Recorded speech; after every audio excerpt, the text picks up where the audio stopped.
Bismillahirrahmanirrahim. Assalamualaikum warahmatullahi wabarakatuh. Alhamdulillahi rabbil alamin. Wassalatu wassalamu ala asyrafil anbiya'i wal mursalin Sayyidina wa maulana Muhammadin wa ala alihi wa ashabihi ajma'in. Amma ba'd. Hadirin jemaah sekalian yang dirahmati dan dimuliakan Allah Subhanahu wa taala. Bersyukur kita kepada Allah Subhanahu wa taala dengan ucapan alhamdulillahi rabbil alamin. Berselawat kita kepada baginda Rasul dengan ucapan Allahumma salli ala sayyidina Muhammad. Hadirin jemaah sekalian yang dirahmati dimuliakan Allah Subhanahu wa taala. Allah Subhanahu wa taala berfirman, A'udzu billahi minasy syaithanir rajim. Bismillahirrahmanirrahim. Ya ayyuhalladzina amanu qu anfusakum wa ahlikum nara wa quduhan nas wal hijarah. Wahai orang-orang yang beriman, peliharalah dirimu dan keluargamu dari siksa api neraka yang bahan bakarnya manusia dan batu. Hadirin jemaah sekalian yang dirahmati Allah Subhanahu wa taala. Ayat ini menegaskan kepada kita semua untuk senantiasa berhati-hati dalam menjaga diri kita, keluarga kita, anak dan istri kita agar terhindar dari azab nerakanya Allah Subhanahu wa taala. Oleh karena itu hadirin jemaah sekalian yang dirahmati Allah Subhanahu wa taala, kita sebagai orang tua memiliki tugas dan tanggung jawab terhadap anak-anak kita, istri kita, keluarga kita, yang kelak nanti kita akan pertanggungjawabkan di hadapan Allah Subhanahu wa taala. Baginda Rasulullah sallallahu alaihi wasallam bersabda, "Kullukum ra'in wa kullukum mas'ulun an ra'iyati." Setiap kalian adalah pemimpin dan setiap pemimpin akan diminta pertanggungjawaban terhadap apa yang telah dia pimpinnya. Oleh karena itu, agar nantinya anak-anak kita menjadi anak yang saleh dan salehah, yang taat kepada Allah dan Rasulnya, serta berbakti kepada kedua orang tuanya, maka kita sebagai orang tua memiliki tugas dan tanggung jawab untuk senantiasa membimbingnya, mendidiknya, menanamkan serta menanamkan pendidikan terhadap anak-anak kita dengan pendidikan yang pertama adalah pendidikan tauhid atau pengesahan kepada Allah Subhanahu wa taala. Kita ajarkan kepada anak-anak kita tentang pendidikan tauhid, bahwasanya yang menciptakan Allah Subhanahu wa taala, yang menghidupkan dan mematikan Allah Subhanahu wa taala, dan hanya kita bergantung semata-mata kepada Allah Subhanahu wa taala dan tidak menyembah selain daripadanya. Ini yang kita tanamkan, kita ajarkan terhadap anak-anak kita. Hal ini juga sebagaimana yang telah diwasiatkan Luqman terhadap anak-anaknya.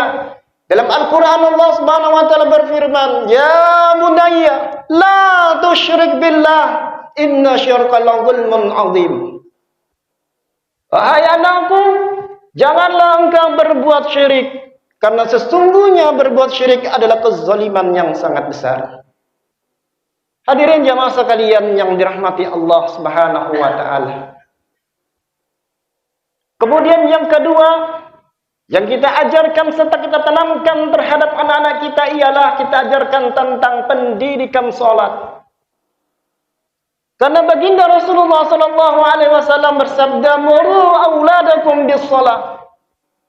Perintahkanlah anak-anak kalian untuk mengerjakan salat.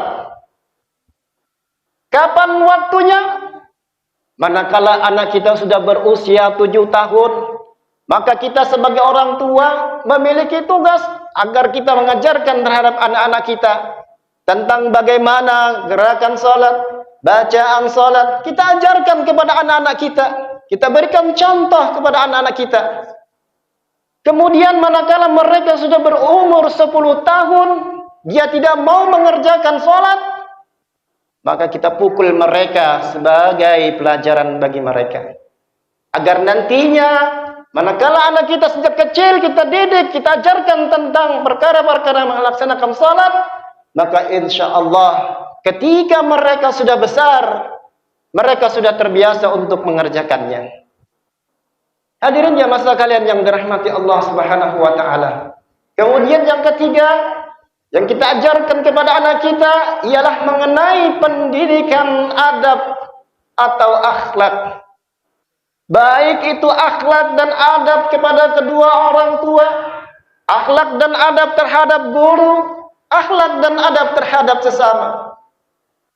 Agar anak-anak kita menjadi anak yang saleh, anak-anak yang memiliki budi pekerti yang mulia, anak-anak yang memiliki moral yang baik. Bukankah kita sebagai orang tua, hadirin jamaah sekalian, pasti ingin mendambakan anak-anak kita menjadi anak-anak yang baik, anak-anak yang memiliki moral yang baik, budi pekerti yang luhur. Tidak ada satupun di antara kita orang tua ingin melihat anak kita menjadi anak yang jahat, anak yang rusak, anak yang tidak karu-karuan. Pasti kita mendambakan anak-anak yang soleh dan solehah. Hal ini juga sebagaimana yang senantiasa kita panjatkan dalam doa-doa kita. Rabbana hablana min azwajina wa dzurriyyatina qurrata a'yun waj'alna lil muttaqina imama.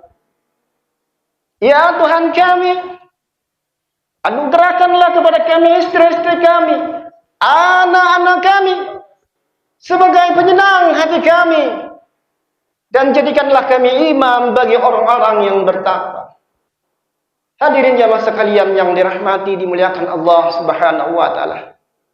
Demikianlah 3 pelajaran yang kita tanamkan terhadap anak-anak kita agar anak-anak kita, keturunan kita kelak menjadi anak yang saleh dan salehah. Yang pertama, kita ajarkan tentang pendidikan tauhid atau pengesaan kepada Allah Subhanahu wa taala. Kemudian yang kedua, kita ajarkan tentang ibadah salat, dan yang ketiga, kita ajarkan tentang adab dan akhlak.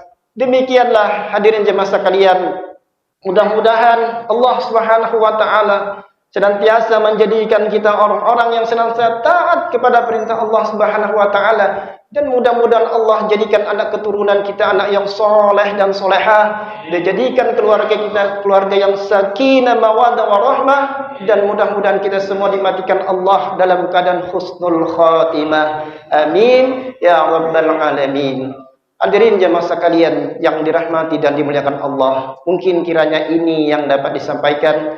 Mudah-mudahan ada manfaatnya bagi kita semua. Terima kasih atas perhatian. Salah dan hilaf mohon dimaafkan. Kami akhiri. Assalamualaikum warahmatullahi wabarakatuh.